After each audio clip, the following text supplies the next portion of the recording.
असम की पावन धरती पर माँ कामाख्या के चरणों में मुझे आने का आज सौभाग्य प्राप्त हुआ है।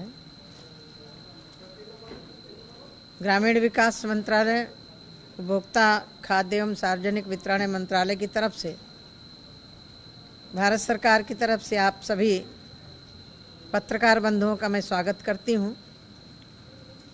आज मुझे असम की पावन धरती पे आने का अवसर इसीलिए प्राप्त हुआ है, भारत सरकार 2014 के बाद से लगातार पूर्वोत्तर राज्यों के लिए काम कर रही है। चाहे वो रोड हो, रेलवे कनेक्टिविटी हो, चाहे एयरपोर्ट हो, अन्य क्षेत्रों में भी बहुत तेज़ी से काम कर रही है। मुझे बताते हुए खुशी हो रही है कि 2014 के बाद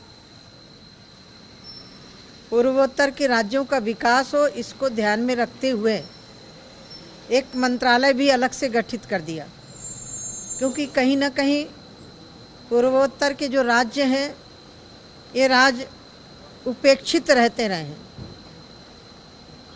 विकास की दृष्टि से यहाँ बहुत सारे कम लोगों का आना जाना रहा है। भारत के यशस्वी प्रधानमंत्री जी ने जिस तरह से पूरे देश पर काम को लेकर के फोकस किया, चिंतन किया, उसी तरह नॉर्थ ईस्ट के जो पूर्वोत्तर के राज्य हैं उन पर भी हमारी सरकार ने फोकस करके काम करने का प्रयास किया है। आज उसी के तहत मेरा असम और मणिपुर 2 राज्यों में आने का अवसर मुझे प्राप्त हुआ है। मेरे मंत्रालय से संबंधित, सरकार से संबंधित जो भी विषय हैं उनको मैं समझूंगी और केंद्र से संबंधित विषय होंगे उनको समाधान करने का प्रयास करूंगी। मुझे बताते हुए खुशी हो रही है कि कोविड जैसी महामारी के समय पर पूर्वोत्तर के राज्यों सहित पूरे देश में जिस तेज गति से वैक्सीन का काम चल रहा है, संभवतः आप लोगों ने भी लगवाया होगा, नहीं लगवाया तो ज़रूर लगवा लीजिएगा, क्योंकि कोई भी महामारी आती है उस महामारी से खुद को बचाना, अपने परिवार को बचाना, जब हम सेफ रहेंगे तभी हम बच्चों को बचा सकते हैं। मैं माननीय प्रधानमंत्री जी की आभारी हूँ कि जहाँ विश्व में कोविड को लेकर के विश्व के लोग अपने नागरिकों को कैसे बचाएं इस चिंतन में थे, उस समय भारत के यशस्वी प्रधानमंत्री जी के दिशा निर्देशन पर भारत के वैज्ञानिकों ने खोज करके स्वदेशी वैक्सीन भारत के नागरिकों को लगाया गया और ज़रूरत पड़ी तो दूसरे देशों को देने का काम किया है। कोविड के समय पर जब लोगों का काम बंद हो गया, फैक्ट्रियां बंद हो गई, उस समय खाद्य सार्वजनिक वितरण मंत्रालय की तरफ से भारत सरकार के माननीय प्रधानमंत्री जी के दिशा निर्देशन पर हम लोगों ने मुफ्त में अनाज देने का काम किया। अभी दोबारा जब कोविड का प्रभाव पड़ा तब भी माननीय प्रधानमंत्री जी ने नवंबर तक श्रमिकों को मुफ्त में राशन देने का काम शुरू किया है, अभी चल रहा है।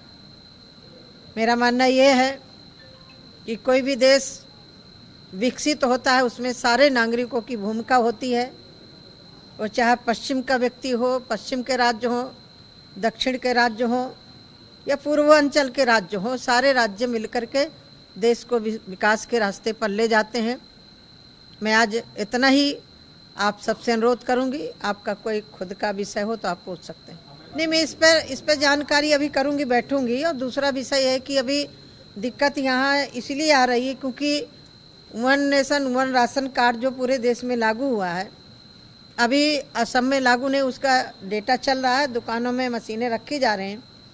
जिस दिन ये काम चालू हो जाएगा ये काला बाजारी भी बंद हो जाएगी, क्योंकि उसी को राशन, उतना ही राशन दुकानों में आएगा जिसका आधार कार्ड लिंक है, उसी को मिलेगा। उसके अलावा राशन की दुकान से और कोई उठा नहीं सकता है। इसी को ध्यान में रख कर के माननीय प्रधानमंत्री जी ने वन नेशन वन राशन जो योजना लागू की है, उसमें बहुत तक हम अन्य राज्यों में कालाबाजारी से रोक पाए हैं। मैं असम की धरती पर आई हूँ, इस विषय पर मैं चर्चा करूँगी और यदि ये आपने मेरे संज्ञान में विषय लाने का प्रयास किया है, मैं अभी अधिकारियों के साथ बैठूंगी और कोई ऐसा विषय आएगा तो जरूर उस पर फोकस करेंगे। देखिए, मेरा मानना ये है कि 2014 के पहले यहाँ बहुत ज़्यादा कालाबाजारी हो रही थी। यहाँ भारतीय जनता पार्टी की सरकार बनी तो एक मिनट जब जिनकी धोखाधड़ी करने की आदत होती तो बहुत मुश्किल से छूटती है। फिर भी मैं मुख्यमंत्री को बधाई देती हूँ कि बहुत सजा। ये खुलासा क्यों हो रहा है? ये पहले भी हो रहा था। खुलासा इसीलिए हो रहा है कि यहाँ भारतीय जनता पार्टी की सरकार है, इसके कारण कालाबाजारी करने वाले पकड़े जा रहे हैं। जिस दिन वन नेशन वन राशन की योजना लागू हो जाएगी उस दिन ये सारा खत्म हो जाएगा और मेरे संज्ञान में विषय यदि आप भी लिखित में देंगे तो जरूर मैं उस पर जांच करूंगी। धन्यवाद। मैं अभी बैठक कर रही हूँ, बैठक के बाद मैं आपको कुछ ब्रीफिंग कर सकती हूँ। Thank you. नहीं हो रहा है, आप चिंता मत करिएगा। हम लोग लगातार सरकार से संबंध में हैं, मैं बाद में और विषय दे सकती हूँ। Thank you. देखिए, कुछ कारण हैं, वरना अंतर्राष्ट्रीय मुद्दे हैं जिनको मैं अभी आपके बीच में शेयर नहीं कर सकती हूँ, लेकिन फिर भी ये कहना चाहती हूँ कि मैं सरकार को बधाई देती हूँ कि कम से कम कौन यहाँ का मूल निवासी है, कौन कब से रह रहा है, ये भी तो छटनी होना जरूरी था, क्योंकि यहाँ के मूल बासिंदों का अधिकार छीने वो भी अच्छा नहीं था। उस पर सरकार पूरा काम कर रही है। इसी कारण से वन नेशन वन राशन में अभी देरी हो रही है और मुझे लग रहा है बहुत जल्दी आएगा कार्यक्रम और आप जिले पर लागू होगा। और मुझे लग रहा है कि मेरे पास दोनों मंत्रालय हैं। जो सूची मेरे पास ग्रामीण विकास मंत्रालय की मनरेगा आवास की जो सूची है, मुझे संतोषजनक सूची है कि कम से कम फोकस करके काम किया है। अभी बहुत कुछ काम करने की ज़रूरत है। आज़ादी के 75वें वर्ष में हम प्रवेश कर चुके हैं।